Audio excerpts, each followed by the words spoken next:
So, here are the questions I want you to ask yourself. If any of this resonates with you, if you're like, like I'm on the roller coaster right now, where like some days I'm on track, some days I'm not, and I can't seem to get off. How good is your plan A with food today? And it doesn't have to be a meal plan. That's where I'm like really trying to steer clear of like, you have to be like, you don't have to eat the exact same foods every day. But food reporting does have to be high.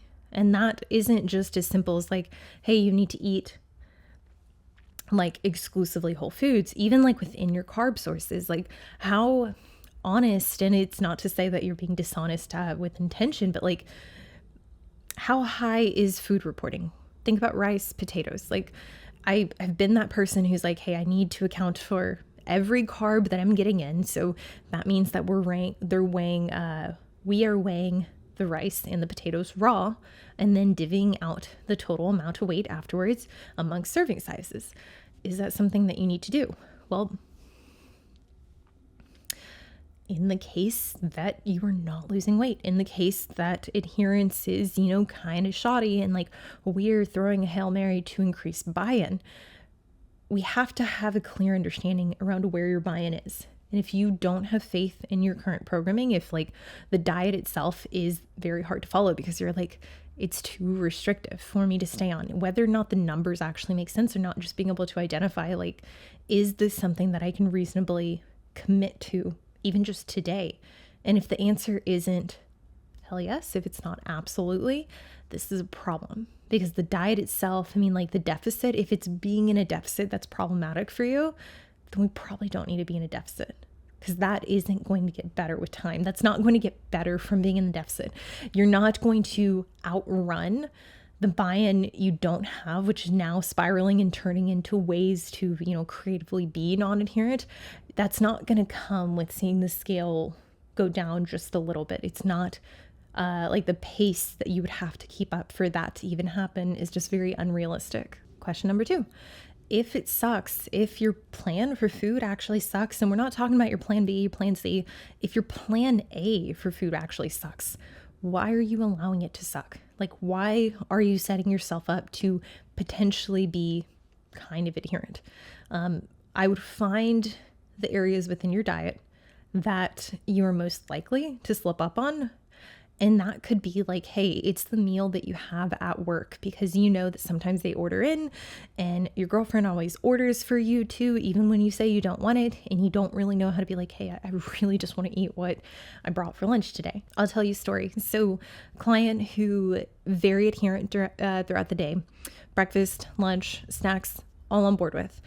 No real issues even at night. It was just more the fact when she came home, she always felt like a pressure from her husband and just being then home, like being like freshly off work. She's stressed out, doesn't really have a lot of time to decompress. And then the expectation is like, okay, you get home, you're going to be making dinner. And she always felt bad. She always felt bad to be selecting foods that were lower calorie. And I posed her, I'm like, okay, we can go about this so many ways, but it's like, have you talked to your husband about does he, I guess simply, does he like the food you're making? And she's like, well, yeah, he does. And any complaints about it being too like healthy or too like low calorie? She's like, no, not really. Like he tends to like make modifications to it. So like he'll add like a sauce or add like a cheese or topping or whatever, or sometimes add like more food to it. And I'm like, okay.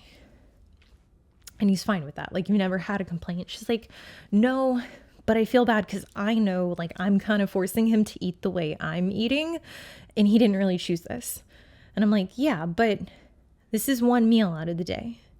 Like, for all you know, and it's not something that I was like, hey, tell me his calories too. But I'm like, for all you know, he goes out at his lunch with his coworkers and he gets a burger and fries and then is like, yo, like I need to rein this back in. Otherwise I'm going to feel like shit tonight. And that's where I like pose the idea. I'm like, do you want to talk with him about like how this actually affects him? Do you want to like ask him, be like, hey, do you feel like these meals are too light? Do you feel like you're happy with the composition? And that was like very simple. It was like, I want you to essentially disprove this thought that now has become a belief, because this wasn't like an overnight thing. This was something that was compounding, and like she began to start like making foods that essentially like were very high calorie, and then she would kind of justify it to me, be like, well, it's Friday and like he hasn't had a steak in 5 days. And I'm like, okay, but we also have the ability to make modifications. Like there are a lot of individuals who are required to make health modifications to their diet in order to not worsen a disease process. And listen, like I totally get the idea of like, hey, I don't want to like infringe on someone else's dietary behaviors or their choices, but in the grand scheme of things, I do think that she was kind of using this as a way to essentially allow her to eat more food that ultimately she wanted to eat. But it was very easy to point to the husband and be like, no, it's him. Like he's the one who wants these things, or I have to do it because of him. And in reality, it's like, okay, like you want to have red meat, you want to have steak in your final meal. Let's do it. Let's pick a leaner cut. Let's have a smaller portion size so that the fat intake is not outrageous. We just have to circumvent these stories that we tell ourselves that ultimately allow us to continue making these net zero habits, or even worse, cause us to be pulled out of the deficit while we're trying to lose body fat. Now, I had a different instance with a client who was really, really struggling with cutting out the junk food. I mean, like this was something initially she's like, I'm hardcore, I've competed before, I have no problem with this. Horse blinders on, I just need to be told what to do. And it very much wasn't the case. Quite literally, she struggled to be adherent even like 2 days in a row. She was in a really bad habit of Uber eating, getting things, delivered to the house. And this was just simply a coping mechanism.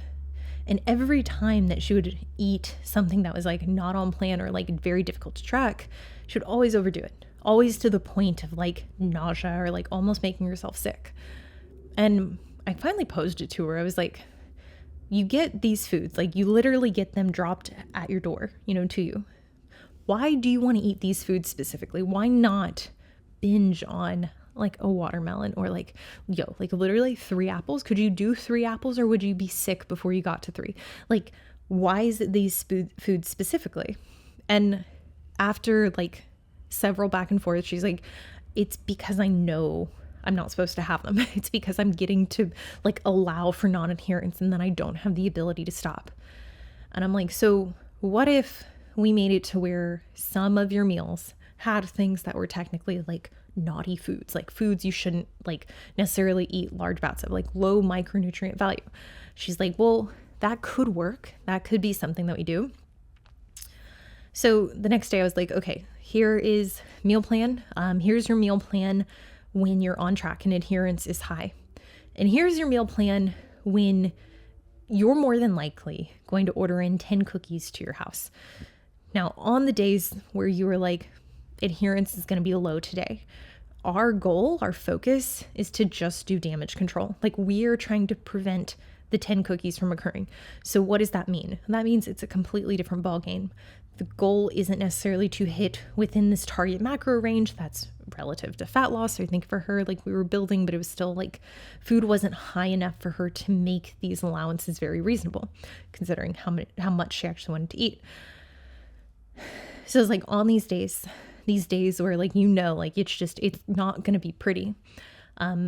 You're going to have to work a little bit. And if you put forth this work, like I'm telling you, you can have 1 cookie, you can have 1.5 cookies, but it's going to take you being some kind of moderate throughout this process. And I think globally what this is going to help teach you is like, it's not that you need 10 cookies. Like you just need a little bit of leniency. You just need some ability to like catch your breath and then revisit like, okay, why am I doing this again? The other aspect to this is identifying satiation.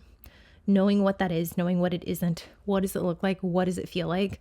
I mean, like the story with me and the apples and the fucking cheesecake, it's like that, like my stomach like felt full. Like I was like, wait, like why am I like mouth breathing while I'm eating apples? I'm like, it's because I'm full, because I just had a lot of stir fry and like 250 grams of potatoes. And like, I don't need much more for my stomach to be full. It's actually probably past where it should be. I think without knowing this going into a meal, I think it becomes really unrealistic to stop at the point of satiation. But in the inverse, I would also pose the question, what does overdoing it look like? What does gluttony look like? And I think if you can be very clear going into every meal where those goalposts are, I think that's going to make it to where the chance of you really fucking up, like really overdoing it, becomes that much less.